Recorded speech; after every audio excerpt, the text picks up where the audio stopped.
अब संशोधन लाया जा रहा है तो आखिरकार सरकार क्या चाहती है? क्या सरकार वाकई में महिलाओं का सशक्तिकरण चाहती है या इस विधेयक को लाकर, इस संशोधन को लाकर वो खुद के सशक्तिकरण के तरफ काम कर रही है? जब 2023 में विधेयक आया था तब स्पष्ट रूप से लिखा गया था कि जनगणना होगी और समाजवादी पार्टी का ये पक्ष था कि जातिगत जनगणना हो। और कल होम मिनिस्टर साहब ने भी ये बात कही है कि जनगणना कराएंगे, अभी वो घरों की गिनती कर रहे हैं। पिछले 3 सालों में खाली वो घरों की गिनती कर पाए हैं। तो जनगणना होगी, जातिगत जनगणना होगी, उसके बाद परिसीमन होगा और आरक्षण लागू होगा। तो सभी लोग इस बात से सहमत थे। लेकिन 2024 में जब भारतीय जनता पार्टी की सरकार आई और पूर्ण बहुमत की सरकार नहीं पा पाई, सहयोगों के साथ लाई गई ये सरकार, तो जब ये सरकार आई तो 2024 में ही आपने जनगणना क्यों नहीं शुरू कराई? हमारा सवाल ये है।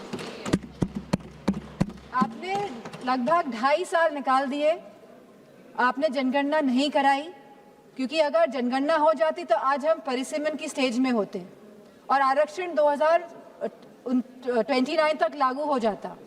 लेकिन आपकी मंशा ही नहीं थी कि 2029 पे महिलाएं आए और इस सदन में बैठे। अब अचानक ये जल्दबाजी क्यों दिखा रही है? 2026 में जहां अप्रैल का महीना चल रहा है तो लगातार जल्दबाजी क्यों दिखा रही है? सवाल इस बात पे भी होना चाहिए। तो ये सरकार जल्दबाजी, जो हम समाजवादी पार्टी का मानना है, वह इसीलिए दिखा रही है क्योंकि ये जो डिलिमिटेशन है, जो ये पूरी एक्सरसाइज है, ये सरकार एक हथियार के रूप में प्रयोग करना चाहती है खुद को सशक्त करने के लिए। हमने देखा कि कल गोगो हमारे सांसद कांग्रेस के, उन्होंने कहा कि किस तरह आसाम में डिलिमिटेशन कमीशन का प्रयोग ना होकर किस तरह वहाँ पे चुनाव आयोग जाके परिसीमन कर रहा है और जिस तरह से पूरी प्रक्रिया को अंजाम दिया और जो सेंसस यूज हुए उसमें वो 2011 के इस्तेमाल हुए। तो कहीं ना कहीं ये बहुत बड़ा प्रश्न चिन्ह उठाता है सरकार पे कि सरकार आखिरकार संविधान में संशोधन क्यों ला रही है, ये संविधान को क्यों बदलना चाहती है, ये क्यों चाहती है कि हमारा संविधान कमजोर हो और सरकार हमेशा सत्ता में बनी रहे। हमारे संस्थापक आदरणीय श्रद्धेय नेताजी ने जब उत्तर प्रदेश में पहली बार महिला आरक्षण लागू किया पंचायती राज में, तब जहां SC/ST महिलाओं को आरक्षण मिला, वही हमारी OBC महिलाओं को भी आरक्षण मिला और हमारी जनरल कैटेगरी की महिलाओं को भी आरक्षण मिला। अब समाजवादी पार्टी चाहती है कि इस आरक्षण में हमारी अल्पसंख्यक महिलाओं को भी आरक्षण मिले। आप क्यों आधी आबादी में बंटवारा करना चाहते हैं? आप क्यों नहीं चाहते हैं कि महिलाएं आगे बढ़े, हर वर्ग की, हर समाज की, हर धर्म की महिलाएं आगे बढ़े? आज हमारी यह मांग है कि आप OBC महिलाओं को भी आरक्षण दें और हमारी अल्पसंख्यक महिलाओं को भी आरक्षण दें। अल्पसंख्यक महिलाओं से तो किसी तरह का द्वेष, किसी तरह की चिढ़ है सामने बैठे हुए लोगों को, लेकिन मुझे पूरा भरोसा है कि जो हमारे यूपी के सांसद हैं भारतीय जनता पार्टी के, वो OBC महिलाओं के लिए मना नहीं करेंगे। तो वाकई में अगर आपको संशोधन लाना था, अगर आपको कॉन्स्टिट्यूशनल अमेंडमेंट करना था, तो आप इस बात का अमेंडमेंट करते कि आप OBC महिलाओं को आरक्षण देने का काम करेंगे।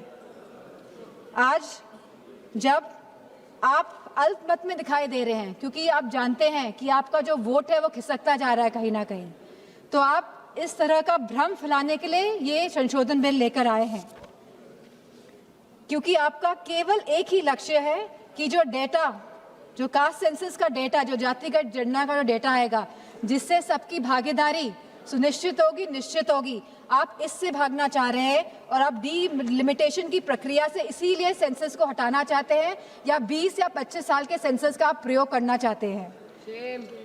आप कहते हैं आप महिलाओं की हितैषी है, आप महिलाओं के बारे में सोचते हैं, लेकिन आज जब मैं यहाँ खड़ी हुई हूँ और जब पिछले कुछ दिनों पहले जब संसद चला और जब कैफ बिल आया, central arm forces police bill आया, तब आपने जो शहीद हुए, जिन्होंने हमारे देश के लिए बलिदान दिया, जिन्होंने हमारे देश के लिए जो शहीद हुए हैं, आपने उनको शहीद तक का दर्जा नहीं दिया।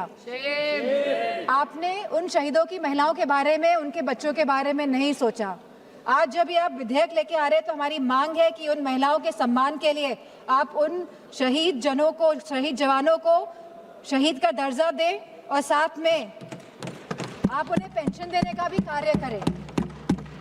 अब जब महिलाओं की बात हो रही है तो आंगनवाड़ियों को क्यों छोड़ रहे हैं आप आंगनवाड़ियों को भी, जो इतने साल से संघर्ष कर रही है, जो गांव-गांव में संघर्ष कर रही है, आप उनको भी उनका मानदेय बढ़ाने का कार्य करें।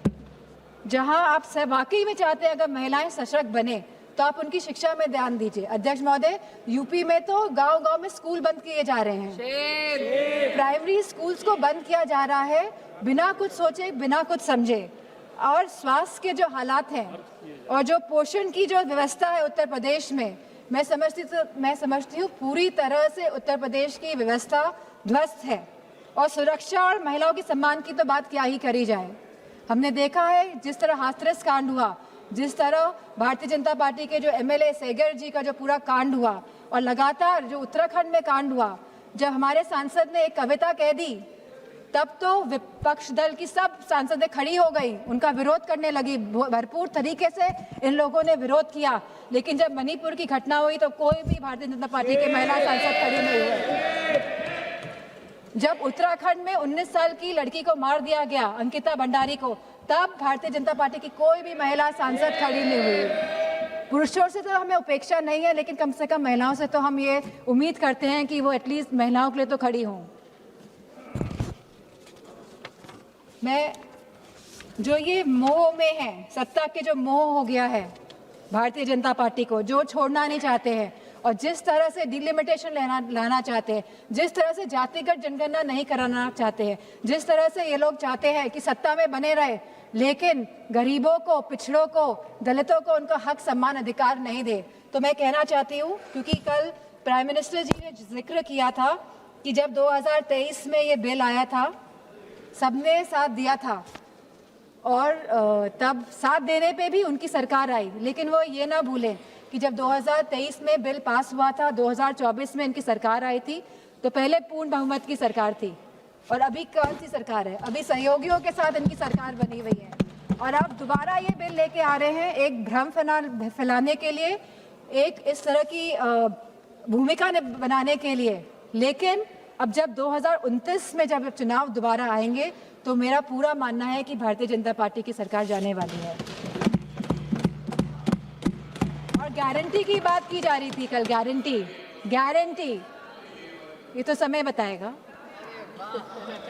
ये तो गारंटी की बात कर रहे थे। बताइए, आपने गारंटी नहीं दी थी कि आप आय दुगनी करेंगे हमारे किसान भाइयों की?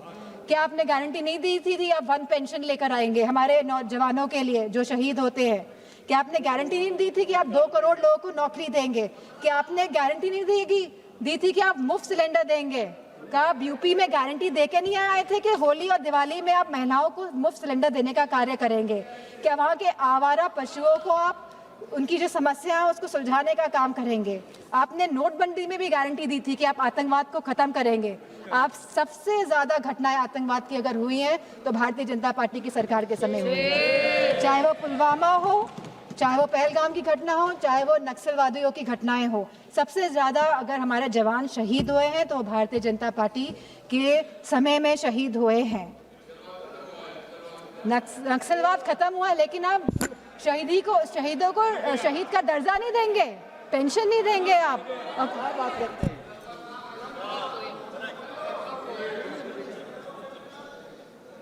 तो मैं केवल ये बात कहना चाहती हूँ कि बचपन में हम सब ने कहानी सुनी थी रेड राइडिंग हुड की, सब बच्चों ने सुनी है, हम आज भी अपने उसको जहन में रखते हैं कि किस तरह एक नन्ही सी बच्ची जो अपनी दादी माँ से मिलने जाती है, बहुत खुशी के साथ वो जाती है, वो जंगल में भटक जाती है, उसे घर पहुँचने में दादी माँ के रात हो जाती है, और जब लड़की पहुँचती है तो हम सभी जानते हैं कि दादी माँ तो वहाँ नहीं होती है, लेकिन वहाँ पे कौन होता है,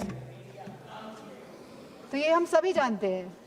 तो ये जो सरकार है, ये डिलिमिटेशन का जो मुखौटा, जो ये आरक्षण का, महिला आरक्षण का जो मुखौटा पहने हुए है कि हम महिलाओं को आरक्षण देने का कार्य करें, लेकिन वाकई में ये डिलिमिटेशन के प्रयोग से अपने आप को सशक्त करने की बात कर रहे हैं। ये चाहते हैं कि सत्ता में बने रहें, ये नहीं चाहते कि जातिगत जनना हो, ये नहीं चाहते कि हमारी दलित, ओबीसी माताओं बहनों को, हमारी अल्पसंख्यक बहनों को आरक्षण मिले, वो आगे बढ़े। इन्हीं शब्दों के साथ मैं अपनी बात को समाप्त करती हूँ। धन्यवाद। हमारे लिए सदस्य श्रीमती हर्ष